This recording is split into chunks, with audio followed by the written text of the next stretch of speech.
Years before Kim Shawn ever thought she'd have children, she had a lingering suspicion that getting pregnant might not come easily for her because fertility issues run in her family. I guess for me, I always kind of knew it, and we might, just because my mom had problems and my aunts had problems. So it kind of ran in my family, so I kind of expected it. So I wasn't really surprised when we couldn't get pregnant. To me, it wasn't necessarily, the fact that, oh my God, now we need help. It's like, well, at least there's still a chance. Kim and her husband Mike Shawn began trying to get pregnant soon after marrying. But after several years, a lot of planning, fertility help, and 4 miscarriages, they were still struggling and getting more and more discouraged. It's a very up and down process. I mean, it's a lot of hormones, a lot of, needles and everything else that goes in and out. So my body is going up and down through hormones. So, I'll get headaches before, during, as I'm going through them. I get headaches and get upset as I'm going off the drugs. So, and plus I'm moody, so he gets to deal with all that of the ups and downs. I fix everything. I fix everything around this house. She does her part, but I mean, that's what I do. I fix stuff. And I can't fix that. It's being helpless. Right. And you got the money side of it. So not only do you have the emotions that are going through it, you know how much money you're putting out. And you're like, oh my gosh, this has to work this time because this cost how much money and how much the drugs cost and the procedure, and you want it to work. And there's no guarantee. There's no money back. Finding the right reproductive technology was an exercise in patience, determination, and sacrifice. She's doing injections, and she is terrified of needles and had to overcome that. And I mean, she's more powerful than you'll ever know to sit there and let me and give her shots day by day. And it makes you really think how trivial any problems that I have come along, that I can, I can deal with that stuff, because here she is, something that just terrifies her, and she has to do it every day. It's not as easy as everyone makes it out to be. No. Everyone jokes about, oh, well, as soon as I go off the pill, I'm going to get pregnant. Or, oh, well, we had friends that could just think about it and got pregnant. And, There are those that do. Right, and there are people out there, and there's nothing wrong with it, but you need to realize that there are a lot of people out there that have difficulties, and sometimes the things you say or do isn't always the most appropriate. You might think it's just funny, or, ask a simple question, well, as soon as someone gets married, oh, when are you going to try for kids? We don't do that anymore, and we never will do that, just because of the problems we went through. Even though we had insurance, it was still quite a bit out of pocket. I mean, would you give up your daughter for your salary? It was just, I'm sure. It was just part of it. Exactly. It's just, you were going to do whatever it took to get there, and you cut back on everything else, so that's what we did. Yeah, I mean, it's a sacrifice that we probably would have gave up both salaries to get where we got. After feeling as though they had tried every option, they finally used a system called GIFT. Much like in vitro fertilization, it requires working fallopian tubes, but also laparoscopic surgery, as eggs and sperm are placed into the tube. Medical experts say you generally have about a 1 in 5 chance of delivering a baby with each round. Very similar to the others, as far as taking the egg out and the sperm out and joining them. But in this one, instead of inserting it back into the uterus, they put it into the fallopian tube. And the idea is that the body is tricked into thinking that it actually did drop the egg and got inseminated, and they met up there and dropped down, traveled down to the uterus. We did insemination. We did that first. And then we did IVF. Yeah, IVF. We did that, 5 times?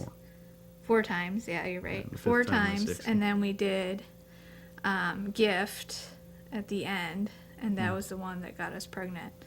We wanted to exhaust other options before First. we went to the adoption, because we just, that's the difference between a child being biologically a part of you as opposed to a child then being physically and emotionally a part of you. You get all three with your child. And using fertility treatments, they knew 2, 3, or more children could result, and it did. The couple gave birth to fraternal twin boys. Since we knew we always wanted more than one anyway, it was kind of a blessing in disguise. It was like, well, we only maybe have to do this once. For me, I was just excited to be pregnant. And then to find out there was 2, it was actually more of a joy, because it was like, oh my gosh, 2 took, you know? It wasn't like it was just 1. We were blessed to have 2. Getting pregnant was a thrill for this couple, but given what they've gone through, they knew the outcome was a big unknown for them. By this time, they were well aware of potential complications, especially since they were carrying multiples. And I was concerned with one being breech, that I was going to I'd have one as vaginally and one a cesarean. So I decided, instead of being injured twice, that I would just have them as a cesarean.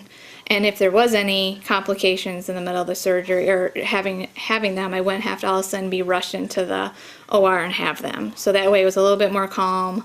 It was set up. Because they were 38 weeks when I had them, they weren't really early. There wasn't all the concern about were they going to be able to breathe, were they going to have, right.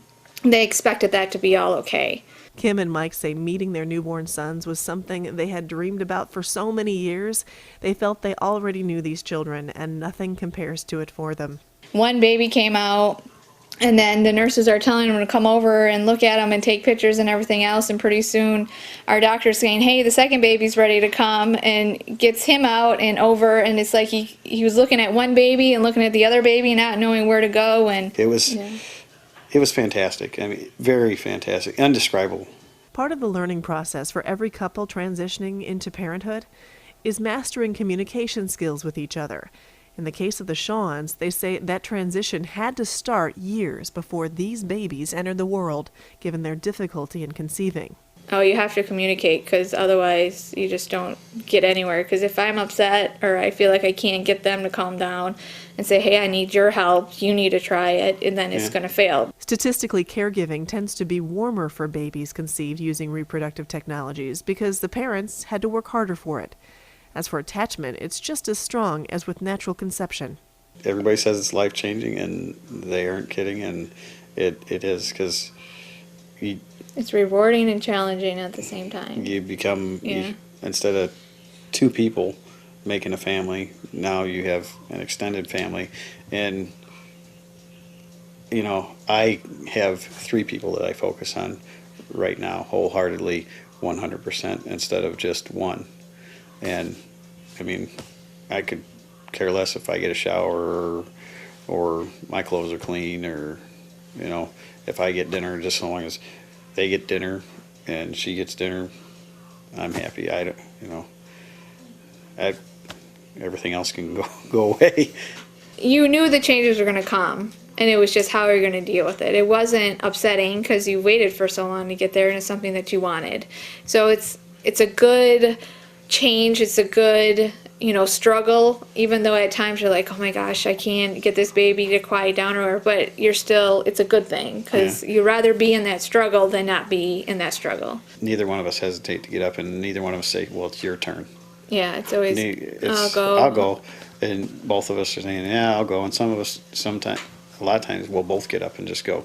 Mike and Kim breathe a huge sigh of relief as they reflect on the past several years. They knew they would only go through a full pregnancy once because of all it took to get there. They never lost sight of this happy ending, saying the dreams they shared hoping for these sweet new moments with their boys, EJ and Jimmy, are irreplaceable. Oh, it was well worth it. All the pain and misery and everything else was all worth it. Seeing them and not believing it's them, and knowing that we wouldn't have had those boys. It would have been other kids, because of it's taken us so long to get there. And change anything? No, never. Because look what you end up with.